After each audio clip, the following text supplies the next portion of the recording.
Bismillahirrahmanirrahim. Assalamualaikum warahmatullahi wabarakatuh.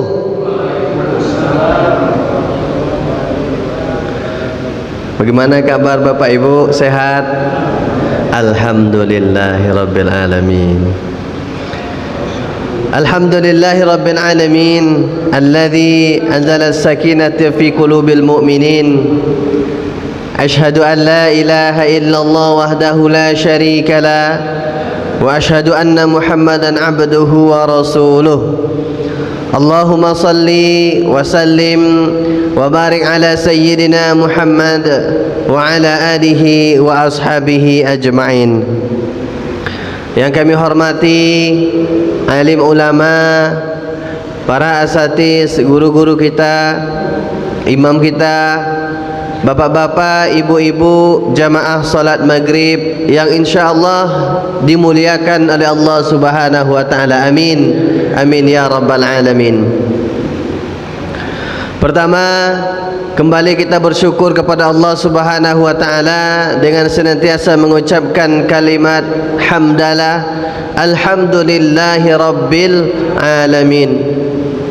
Pada malam ini Allah masih memberi kita rahmatnya, nikmatnya, nikmat kesehatan, nikmat kesempatan, nikmat iman, nikmat Islam, sehingga kita bersama-sama bisa kembali hadir ke rumah Allah yang sangat kita muliakan ini.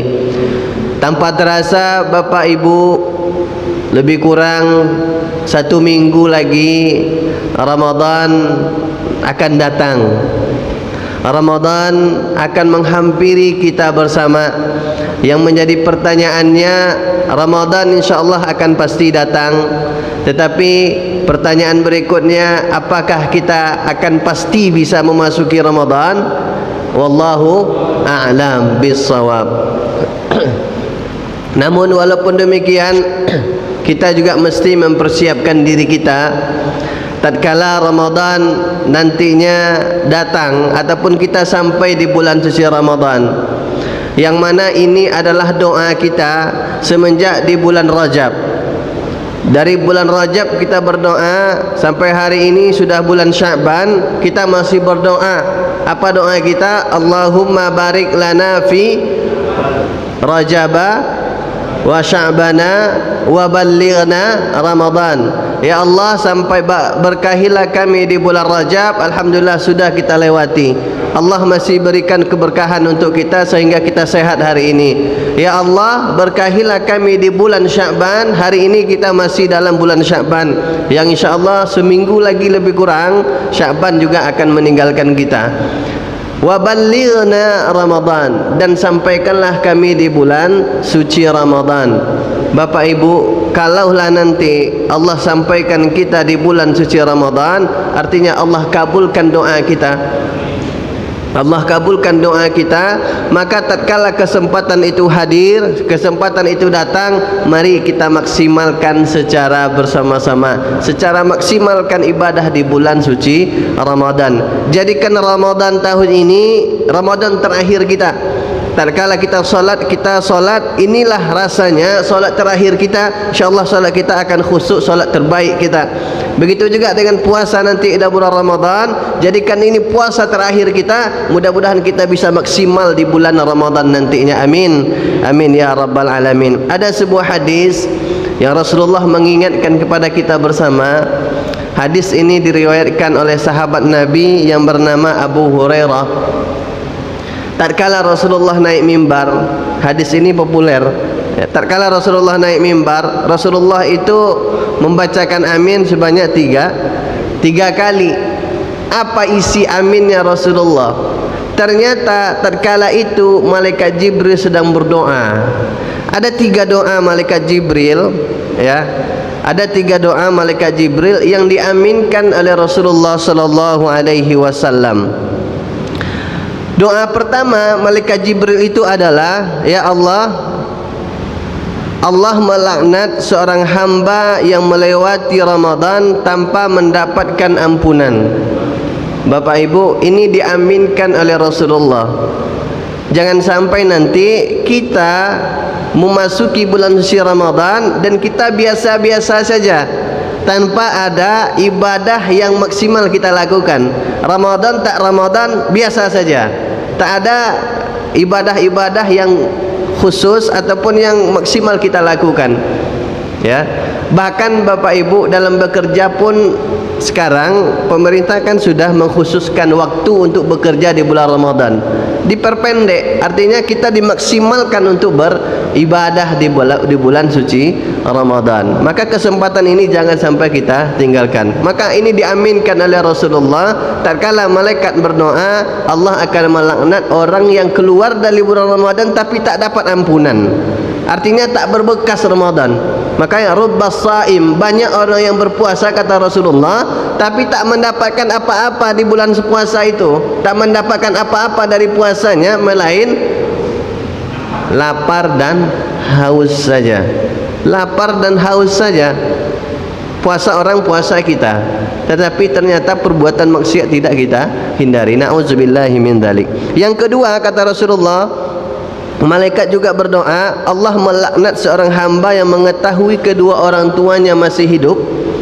Kedua orang tuanya masih hidup tapi dia tidak mendapatkan surga dari kedua orang tuanya. Masya Allah, ini luar biasa. Bagi kita yang masih ada orang tuanya, mudah-mudahan kita bisa mendapatkan surga, ya, dari kedua orang tua kita, ampunan dari Allah Subhanahu wa taala.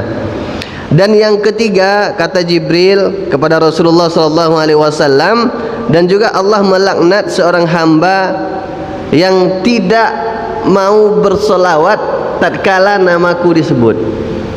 Tatkala nama Rasulullah sallallahu alaihi wasallam disebut, orang tersebut tidak bersolawat. Artinya hatinya biasa-biasa saja, ya, tak ada getaran di dalam jiwanya ini adalah seorang Rasul.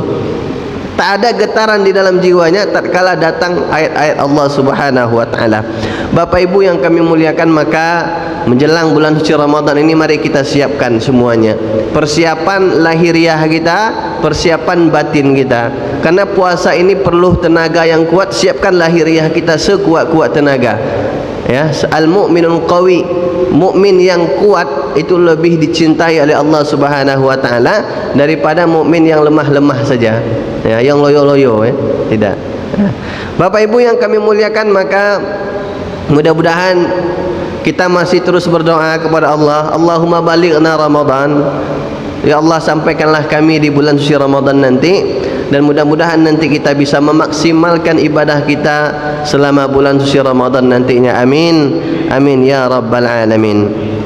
Bapak Ibu yang kami muliakan, selawat dan salam tak lupa pula kita ucapkan buat Nabi besar kita, suri tauladan kita, yakni Nabi Muhammad sallallahu alaihi wasallam. Allahumma salli wa sallim wa barik ala sayyidina Muhammad wa ala alihi wa ashabihi ajma'in. Mohon maaf Bapak Ibu, ini suara agak lain, ya. Kalau minum es kambuh dia, ada amandel. Jadi kalau kemarin nggak minum es, minum es rajos, jadi kambuh ya.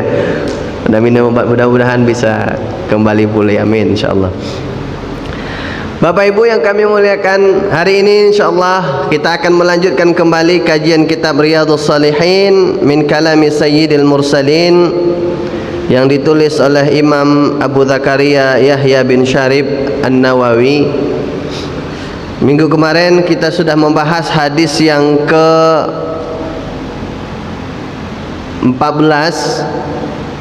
masih dalam bab taubat, yang mana minggu kemarin dijelaskan bahwa Allah Subhanahu wa taala itu sangat senang, sangat gembira dengan taubatnya seorang hamba.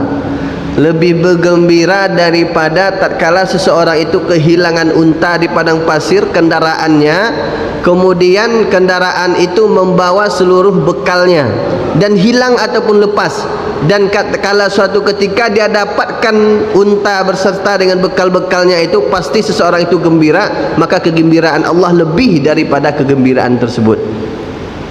Alhamdulillah, datang kembali kopi kita, ya. Masya Allah. Bapak Ibu yang kami muliakan, itulah kegembiraan Allah Subhanahu wa taala, sangat senang, sangat suka dengan hamba yang bertaubat. Dan kesempatan ini hadis yang ke-15, mohon maaf yang kemarin hadis yang ke-15. Hari ini insyaallah kita akan melanjutkan hadis yang ke-16, ya, masih dalam bab taubat. Bagaimana Nabi sallallahu alaihi wasallam memotivasi kita bersama dengan hadis-hadisnya yang berkaitan dengan taubat yang dihimpun oleh Imam An-Nawawi. Hadis ini bercerita tentang Allah Subhanahu wa taala menunggu taubat kita. Allah menunggu taubat kita. Kapan kamu taubat? Kapan kamu taubat, kata Allah. Menunggu, ditunggu Bapak Ibu. Kalau ditunggu mestinya kita senang. Ada yang menunggu kita. Kita sebagai suami saja, tatkala kita pergi, pulang kita senang rasanya hati karena ada yang menunggu. Betul nggak Bapak Ibu? Betul ya. Tapi kalau ada orang yang kalau pulang tambah kacau pikirannya nih, perlu juga kita koreksi. Curiga ya. Pulang-pulang curiga terus. Ini hati-hati juga. Ya. Baik Bapak Ibu yang dirahmati Allah Subhanahu wa taala, ini Allah menunggu taubat kita. Bahkan Allah menunggu artinya mestinya kita senang ataupun suka bertaubat. Maka Rasulullah itu dalam hadis-hadis sebelumnya 70 kali bahkan lebih. Bahkan dalam hadis yang berikutnya kemarin 100 kali dalam sehari semalam Rasulullah itu bertaubat, minta ampun kepada Allah, beristighfar kepada Allah Subhanahu wa taala. Kenapa? Karena Rasulullah tahu Allah itu sangat gembira dengan orang yang bertaubat. Kemudian juga Allah itu menunggu taubat kita, menunggu kita minta ampun kepadanya, menunggu kita memohon kepada Allah Subhanahu wa taala. Baik Bapak Ibu dimuliakan Allah Subhanahu wa taala, kita bacakan hadisnya. Bismillahirrahmanirrahim. Wa an Abi Musa Abdullah bin Qais al-Ash'ari radhiyallahu anhu, dari sahabat Nabi yang bernama Abi Musa Abdullah bin Qais al-Ash'ari, sahabat yang mungkin baru juga kita dengarkan namanya.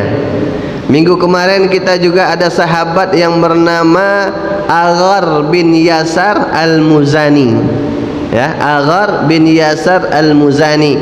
Yang hari ini sahabat bernama Abdullah bin Qais al-Ash'ari. Siapakah beliau ini? Ini pertanyaannya. Ini adalah sahabat Rasulullah sallallahu alaihi wasallam. Nama lengkap beliau adalah Abdullah bin Qais bin Sulaim bin Hadar bin Hab bin Amir, sampailah nasabnya kepada Al-Ash'ari bin Adad. Maka namanya Al-Ash'ari. Lebih dikenal beliau ini namanya adalah Abu Musa ataupun Abdullah Al-Ash'ari ataupun Abu Musa Al-Ash'ari. Musa itu adalah nama anaknya, Abu Musa, akhirnya ayahmu Musa. Nama aslinya adalah Abdullah bin Qais Al-Ash'ari. Beliau wafat pada tahun 44 Hijriah. Suatu ketika Rasulullah sallallahu alaihi wasallam sangat cinta dengan Abu Musa Al-Ash'ari ini. Beliau doakan Abu Musa untuk masuk surga Bapak Ibu. Apa doa Rasulullah untuk Abu Musa ataupun Abdullah bin Qais ini? Allahumma ighfir li Abdillah bin Qais dzambahu. Ya Allah, ampunilah seorang hamba Engkau ya Allah yang bernama Qais ataupun Abdullah bin Qais, zambahu, dosa-dosanya. Masya Allah Bapak Ibu, Rasulullah yang memohonkan ampun khusus untuk Abu Musa ataupun Abdullah bin Qais. Kemudian apa? Wa adkhilhu yaumal qiyamati madkhalan karim. Ya Allah, masukkanlah Abu Musa ataupun Abdullah bin Qais ini ke dalam surgamu, ke tempat yang paling mulia di akhirat nanti, yaitu surga. Bapak Ibu, tak ada tempat yang paling mulia di akhirat kecuali surga. Ya, kecuali surga. Maka sebenarnya kan kita ini makhluk surga. Nabi Adam diciptakan oleh Allah Subhanahu wa taala dan menjadi penduduk surga. Ya, menjadi penduduk surga, kemudian diutus ke bumi ini menjadi khalifah. Maka kita sebagai penerus Nabi Adam juga menjadi khalifah. Manusia ini diciptakan menjadi khalifah di muka bumi ini. Coba kita lihat, tatkala kita berada di suatu tempat, tempat itu menjadi indah, tempat itu menjadi bagus, masjid-masjid menjadi terisi, menjadi bagus, bersih semuanya. Itu menunjukkan kita menjadi khalifah. Tatkala satu tempat itu kita tinggalkan, satu masjid ataupun satu bangunan kita tinggalkan, maka akan berdatanganlah makhluk-makhluk lain, rayap apa semuanya, dan nampak seperti mati bangunan tersebut, tidak ada berpenghuni. Tapi tatkala manusia ada di situ, rayap-rayap itu hilang, semuanya hilang. Masya Allah. Begitulah Allah menunjukkan kepada kita, manusia itu adalah khalifah di muka bumi ini. Kita diutus oleh Allah Subhanahu wa taala sebagai khalifah di muka bumi ini, dan suatu saat akan kembali pulang. Kemana? Ke rumah kita dulu. Mana rumah kita dulu? Surga. Maka mestinya kita pulang kampung nanti mestinya ke surga. Karena kita dulu Nabi Adam dari surga. Mestinya kita nanti kembali juga ke surga. Jangan sampai kita kembali ke neraka. Kalau kita kembali ke neraka, tersesat artinya. Tak tahu jalan pulang. Maka mestinya kita pulangnya ke surga. Maka lakukanlah, ya. Lakukanlah kebaikan, lakukanlah perintah Allah, tinggalkan larangan Allah. InsyaAllah kita akan pulang kembali ke rumah kita nantinya di surganya Allah Subhanahu wa taala. Amin. Amin ya rabbal alamin. Beliau Abu Musa juga sebagai seorang qori, ya, seorang qorinya Rasulullah sallallahu alaihi wasallam. Pada suatu malam Rasulullah mendengar Abu Musa radhiyallahu anhu melantunkan ayat suci Al-Quran. Kemudian beliau takjub dengan bacaannya Abu Musa ketika itu. Kemudian Rasulullah bersabda, "Ya Aba Musa, wahai Aba Musa, laqad utita mizmaran min mazamiri ali Daud." Wahai Abu Musa, engkau sungguh telah diberi salah satu seruling seperti serulingnya keluarga Nabi Daud. Bapak Ibu yang kami muliakan, Abu Musa ataupun Abdullah bin Qais ini juga terkenal sebagai panglima perang ataupun laksamana perang. Laksamana artinya di laut, ya, di laut, komando lautnya Rasulullah sallallahu alaihi wasallam. Pernah suatu ketika tatkala Abu Musa berperang menjadi laksamana di laut, menjadi komando kapal-kapal di laut ketika itu, beliau pernah mengikuti perang lebih kurang 50 kali berkapal, menggunakan kapal. Tak ada satupun kapalnya yang tenggelam, tak ada satupun kapalnya yang rusak. Dan Abdullah bin Qais ini juga terkenal sebagai intelijen. Ya betul ya, intelijen atau mata-mata. Spy ya, spy ya. Mata-mata berperangnya Rasulullah sallallahu alaihi wasallam. Dan dalam menyamar beliau ini sangat baik, sangat bagus. Ya. Dalam penyamaran Abdullah bin Qais ini selalu ada kebaikan yang selalu ditebarkannya, yaitu bersedekah. Kepada siapapun yang membutuhkan dalam samaran beliau itu, tak kalah nampak ada orang yang membutuhkan, dia bagi hartanya, dia bersedekah. Tapi ini juga akhirnya yang menyebabkan dia meninggal dunia. Pada suatu ketika ada seorang ibu, ada seorang nenek yang sudah tua meminta-minta ketika Abdullah bin Qais dalam penyamarannya ketika itu sebelum berperang,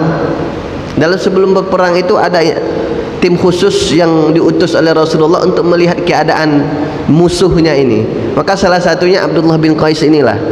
Maka nampak oleh Abdullah bin Qais seorang nenek yang sangat membutuhkan, maka Abdullah bin Qais memberikan sedikit dari hartanya. Wahai nenek, inilah hartaku, silakan untukmu, mudah-mudahan bisa untuk mencukupi kebutuhanmu.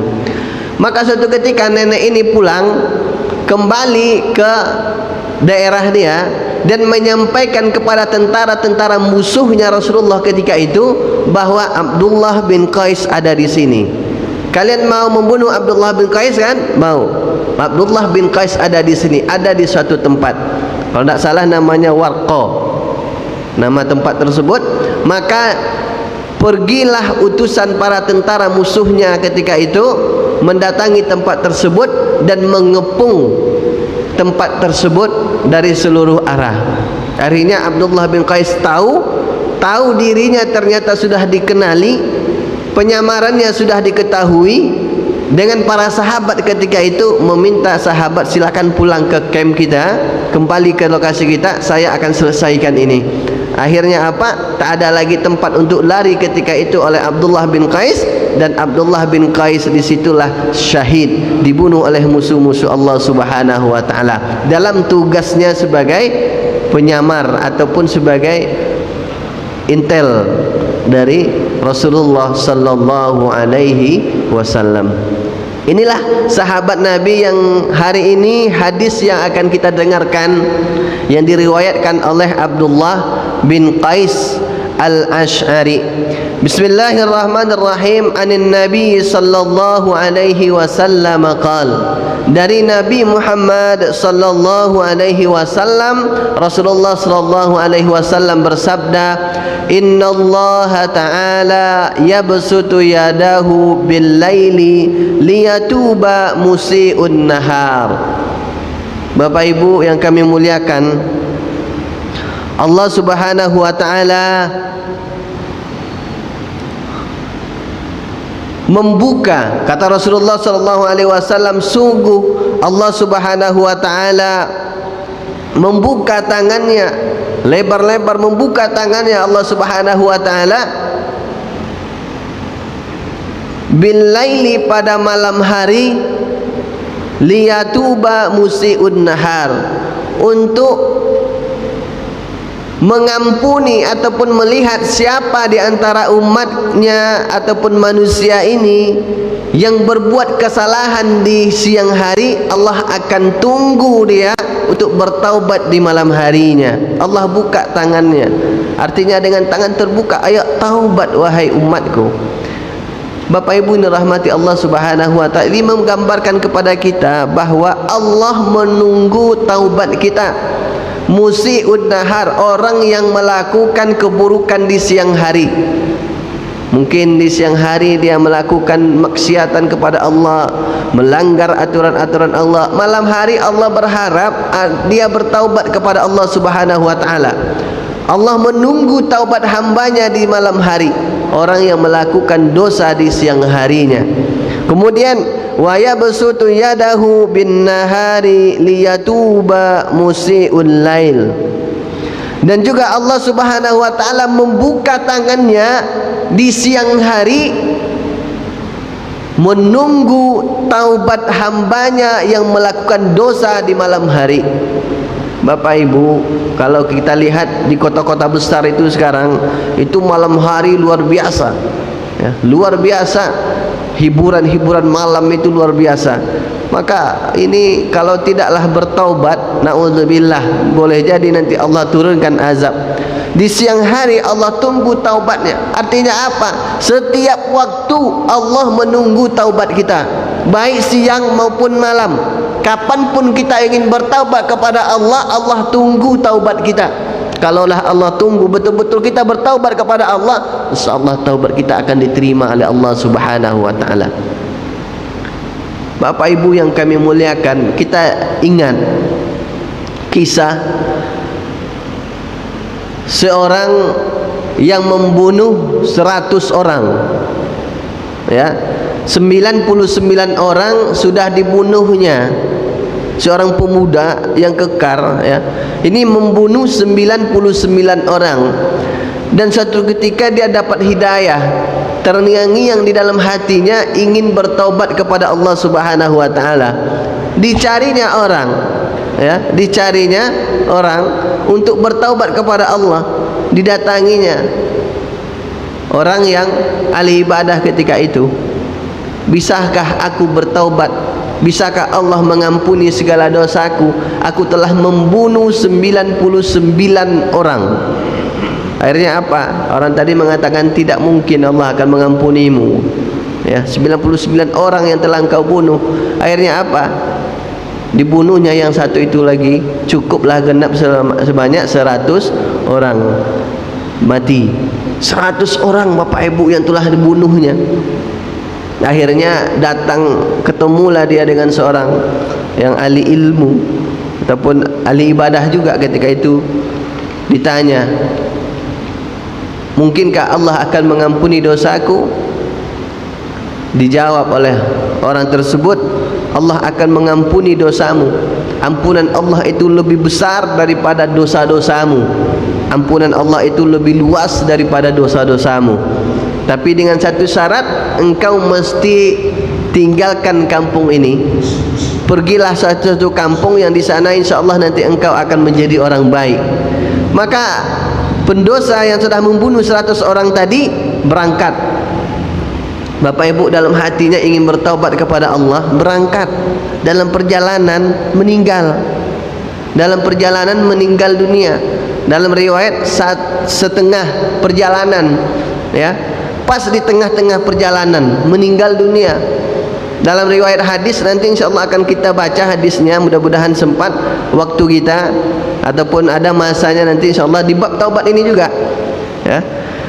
Dalam perjalanan meninggal. Ketika meninggal berebut malaikat antara malaikat rahmat dengan malaikat azab.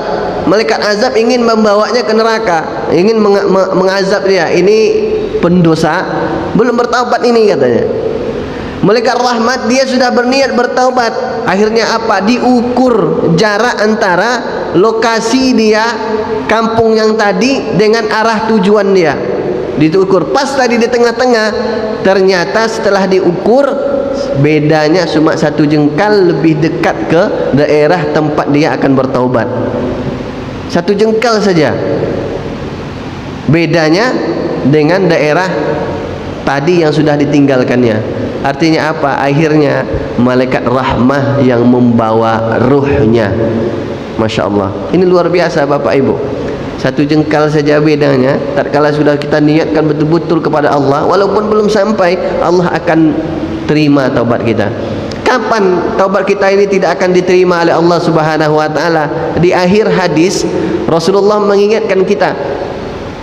Di awal hadis Allah menginginkan, Allah menunggu taubat kita kapanpun itu, baik malam ataupun siang. Siang kita berbuat dosa, taubat, kembali kepada Allah, Allah terima taubat kita. Malam kita berbuat dosa, siang taubat lagi, Allah terima taubat kita.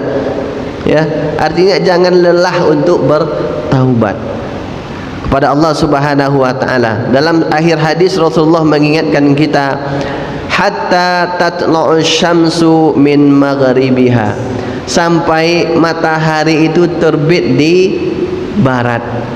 Sekarang terbitnya di timur Bapak Ibu. Kalaulah nanti terbit di barat, maka tak diterima lagi taubat seorang hamba.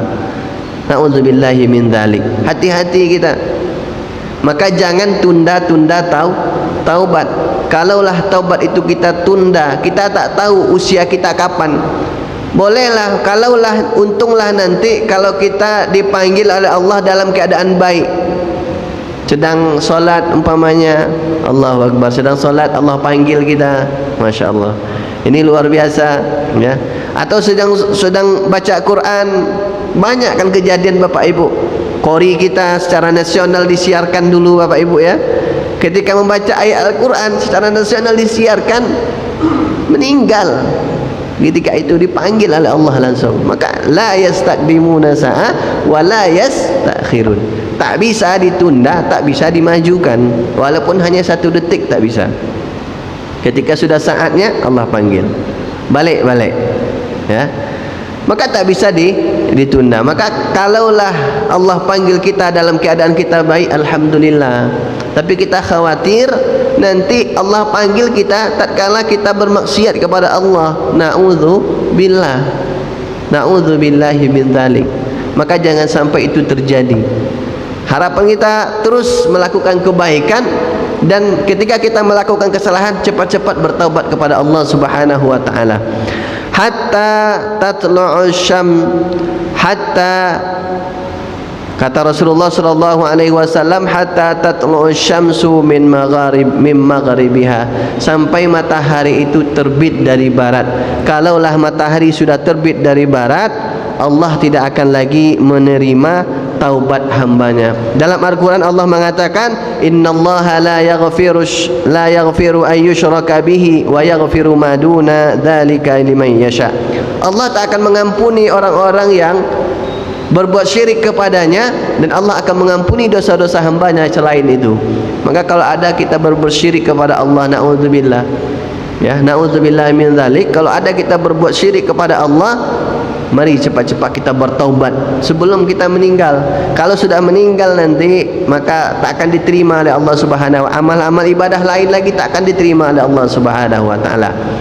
Bahkan ada sebuah hadis yang menunjukkan di antara manusia umat Nabi Muhammad itu nanti di akhirat ada 70.000 orang, dan 70.000 orang ini bisa membawa 70.000 orang lagi untuk masuk surga tanpa hisab dan tanpa azab.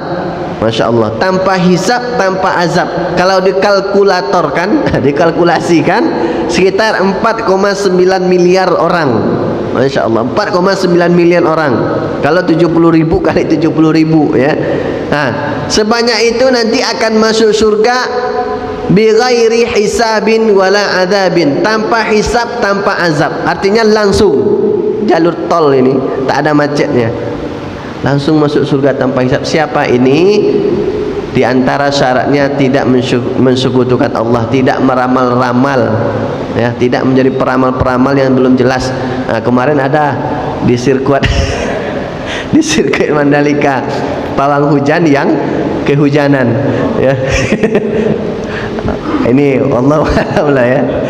Bapak Ibu, kalau secara akidah tentu kita tidak menerimanya, karena Allah yang menurunkan hujan, Allah yang menjamin mengatur seluruh alam semesta ini. Kalaulah mau hujan itu tak turun, berdoalah kepada Allah. Kalau mau hujan itu turun, berdoa juga kepada Allah, karena Allah yang menguasai semua alam semesta ini, ya. Padahal tak ada hubungannya dengan pawang pawang hujan saja kehujanan, ya. Pawang hujan yang kehujanan namanya. Baik Bapak Ibu dirahmati Allah Subhanahu wa taala, maka tatkala matahari sudah terbit dari barat, Allah tak akan terima lagi taubat kita. Maka betul Bapak Ibu, sebelum matahari terbit dari barat nanti akan ada angin datang. Ini tanda-tanda kiamat. Akan ada angin datang nanti. Angin ini akan mencabut nyawa seluruh kaum muslimin yang ada imannya meskipun sedikit di dalam hatinya, akan dicabut oleh Allah Subhanahu wa taala. Meninggal semuanya. Maka tak lama lagi akan datang matahari terbit dari barat. Maka ketika itu kalau ada orang-orang musyrik, orang-orang kafir yang ingin bertaubat lagi, maka tidak akan diterima oleh Allah Subhanahu wa taala taubatnya. Mudah-mudahan kita tidak sampai pada masa itu. Dalam sebuah hadis riwayat Imam Muslim juga Allah mengatakan, Rasulullah mengatakan, man taba qabla an tatli'a asy-syamsa min maghriba taballahu alaihi. Siapa yang bertaubat kepada Allah sebelum matahari itu terbit dari barat, Allah akan terima taubatnya. Allah akan terima taubatnya. Dalam hadis lain Rasulullah sallallahu mengatakan, innallaha yaqbalu taubatal abdi ma lam yugharghir, ma lam yugharghir.